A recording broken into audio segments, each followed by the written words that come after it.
Hey guys, you're watching the fourth game of this Best of 5 series on Chaotic TV. This is from IEM Katowice in Group D of the round of 12. Between these two awesome players, we've seen this player, the Blue Terran, take the series 2-1 right now. Or not take, but leading the series 2-1. He is playing for Team Incredible Miracle. He is Yoda. And his opponent, once again, the Red Pieces Protoss player. This is Grubby. Simple, elegant, Grubby's Grubby. Big fan. Well, you don't have a team. It really curtails your introduction. Yep. There are actually so many players right now in the GSL Code S from recent team disbands, TSL mainly, and a lot of team shuffling around at the beginning of the year when contracts ran out. So I think actually what was it, 2 nights ago, there were 3 of the 4 players were teamless. Yeah, just a lot of shuffling with free agents and whatnot. With Kespa coming into StarCraft 2 now full time, it's just adding that much more teams and players in there, and it's giving players more opportunities. It's also sending some of the other teams who have less funding or whatever reason the teams are breaking up, but it's also causing more competition, so they have to just quit. And we're seeing this all over the place. A lot of teams are having problems with funding and whatnot. Recently, Complexity Gaming, was it Complexity or Quanic? That's the one. It was Quanic, yeah. Complexity just actually picked up the STC. Former Quanic player. League of Legends team M5 Moscow 5 broke up, lost their funding, and this wasn't a bad team. This is a very well established team, one of the best European teams. It just they didn't have the funding anymore, so they had to get a new team. Well, it looks like Grubby's going to hide a little bit of a probe there. He's taking his Nexus much quicker than Yoda is taking anything, although he does have the money right now to build a command center. This Marine will be able to find that probe and kill it.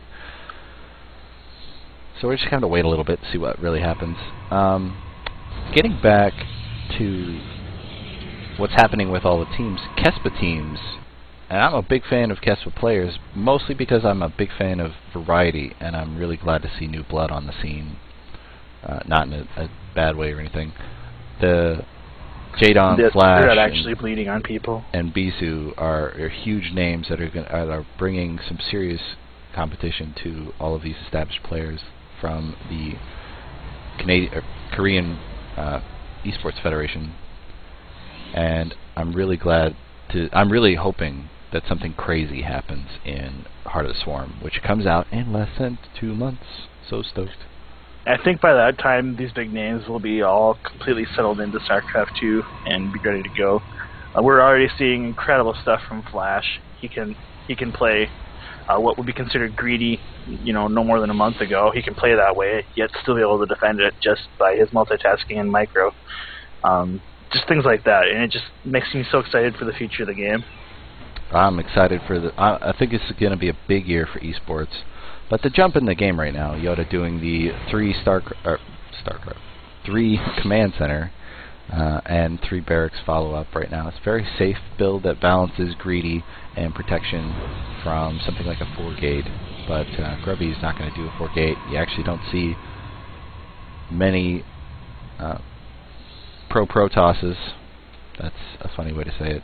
But many professional Protosses going for 4-gate nowadays. They just kind of let it fall off. It is still a pretty powerful kick, but the micro of a seasoned Terran like Yoda would be able to hold it off without much trouble. Yeah, most often you're going to see a build like that in the Protoss versus Protoss matchup, where it becomes like a rock paper scissors type thing. 4-gate beats some of the riskier, like an early expand type thing from a Protoss player will lose to a 4-gate just straight out. But in PvT, with this miracle thing from Terrans called the bunker, they're safe to do whatever they want behind these magical bunkers. Bunkers are kind of something that I don't see much out of pro players right now. We have a 3-gate robo coming out of Grubby, by the way. Bunkers are usually forewent for just more production of attacking units.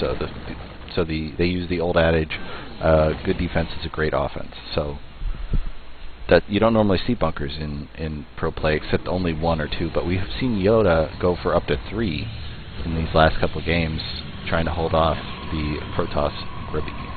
The great thing about it is their defense on demand, so to speak.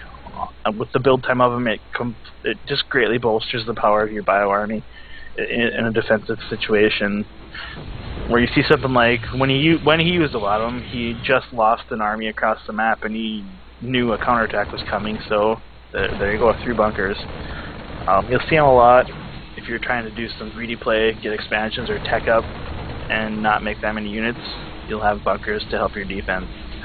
That's where the Immortal Sentry thing became popular, with actually busting bunkers in the front for Protoss versus Terran. We use the Immortals to bust the bunker in the Sentry's force field so they can't be repaired. So it completely evolved into the devastating thing that Parting was using a lot before he left StarTale and joined Team SK1. So now he and Rain, 2 of the biggest Protosses out there, are on the same team. That's kind of awesome. Yeah, and they also have Flash, right? So they have good Terran presence too. Do they? I thought KT Rolster had Flash. Maybe. I get it confused. With Jadon going to EG. To EG, it threw off everything I knew about the pro scene from Brood War. I was like, oh, because I knew the big 3, and that was it, pretty much. I had very little knowledge. I'm like, I'd watch some games, but with only Korean commentary, you can only glean so much since I don't speak Korean or understand it. Oh yeah. We have Colossi coming out for Grubby right now. He's going into the standard play that we saw in the first game. Colossus Observer. Yeah, we'll see if it works out for him a little bit better than it did before. He's got enough money to drop another robotics facility and start that 2 Colossus production, but we see a starport on Yoda's side. Slow down the speech and slow down the thoughts, and we'll be able to make a complete coherent sentence. But we don't see any Vikings coming out right now, so these first Colossi are going to do some damage until the Viking production is created. The mistime scan, if he'd wait a little bit, he'd have been able to see that Colossus. I don't know if he saw it on the edge of that scan, but Yoda is taking the lead in supply with a 3rd base already up and running. He's starting to fill out that mineral line. The 3rd base of Grubby is not finished moving in yet, and the harvester count is well oversaturated at his base. His 2nd base? Mm-hmm. Where are all his probes? Okay, I guess probes are a lot smaller looking than SCVs. There are a lot more there than I thought. They're all overlapping each other. Big push from Yoda coming up towards Grubby's front door. He's going to move right up that ramp, and the I can't find my words. Warp in of Grubby was in real danger of being sniped before they even had the full time to warp in. Yoda pulling back right now. He's going to head towards that Zelnaga tower, and this factory will be killed by Grubby. Set on fire, and there are no SCVs to repair it. There's another starport coming out for Yoda right now. He's going to start really chunking out those Vikings in serious he stepped number. forward and he saw the Colossus, and he just didn't want to deal with Colossus and force field with the army that he had. Just too many Marines and that much splash damage is really hard to deal with. He's going to run home now, going to catch up with some Vikings as they come out and be able to completely deal with this on the top of his ramp.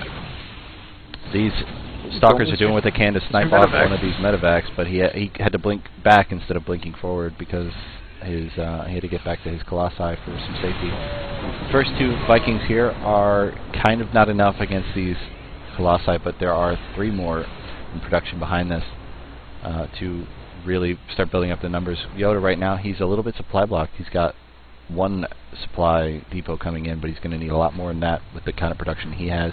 Grubby is got plenty of supply available, but he's not really utilizing it. Going for more production facilities of his own so that he can start chunking out units in quick fashion. Both players returning to their own bases to recuperate. I was just looking for the armory in the too many eBays over. Just as I'm looking, he drops the armory on the 2nd eBay to go to 2-2. Just as his 1-1 finishes. There's a little bit of wait time, but nothing too significant. Dark Shine from Grubby. Big scan on Yoda's part, seeing where Grubby's stuff is actually at. You said it's a dark shrine? There's one somewhere. Ooh, all the way at the back of his main mineral line. That's kind of amazing. He's got a second forge actually coming down too. I wonder how many gateways he has. He's got, I see 12. That's a pretty decent number for 3 bases. Sometimes you can see all the way up to 24. I think the max I ever saw was 37 out of MC in a really like 40-minute game. It was kind of ridiculous, and he was on 5 bases or something like that. So, but Yoda maxed right now. He has the Viking ability to really push forward in this. He's actually getting Terran ship weapons level 1, and he's got 2-2 coming down as well as the Mobius reactor. So his ghost production is starting to kick in, and he will really be able to lay down some really fierce EMPs if it gets to that point. But he is tearing through Yoda's base forces right now. All these Vikings are going to be able to land. And great force fields keeping all of these units back. But huge storm by the 3 Templar that are there. But Yoda still has a 40 supply lead right now, and he is just chucking into the main base, natural of Grubby right now, killing off a number of workers. Grubby doesn't, just now as the second firestorm, he just doesn't have a way to get close enough to use it. There it goes down. Pretty well placed, but I think he's already lost too much. Yoda's got such a strong bio army back up here. Still leading in 40 supply, 50 supply now. Warpin of some Zealots is going to do what they can. The charge is all that they can do, but there's a huge number of comes the first ghost. EMP'd that Archon, but only losing 100 shields now as opposed to all of them before. That's a pretty old change, actually. And Grubby looks like he might be able to hold here. He's going to be really close. All the Vikings are now dead on Yoda's part. He landed them all, but we still see units streaming across the map. 2 more medevacs and a number of bio units. There's a DTs are in here picking apart these Marauders. Oh, there's the scan. You know, so lucky on Yoda's part that he had that kind of scan. He's got, what, 4 command centers, or just the 3? Looks like just the 3, but this natural base of Grubby's will fall, and that'll put a huge economic dent in the game of the Protoss, and the DTs are doing what they can, but they're not going to be able to save Grubby's base right now. I don't think that he will be able to finish this game out in the fashion he expected. Yoda right now having an exactly 60 supply lead. With reinforcements, there's a lot of bio here, and Grubby has to wait for a bunch more warpins and side storms if he wants to really deal with this. And all the time he's waiting, he's losing stuff. And by stuff, I mean he's lost his entire natural as well as all the production facilities there. And if Yoda really wants to punish, huge storm on Yoda's units. Another one on the ramp, the third one on the ramp, actually doing some damage to these Zealots, but doing a whole lot of damage to Yoda. The problem is that Yoda is on 3 bases right now, and Grubby is on 2, and really doesn't have the money to back up this desperation play of his own. He's actually starting to lose production facilities to Yoda's units right now.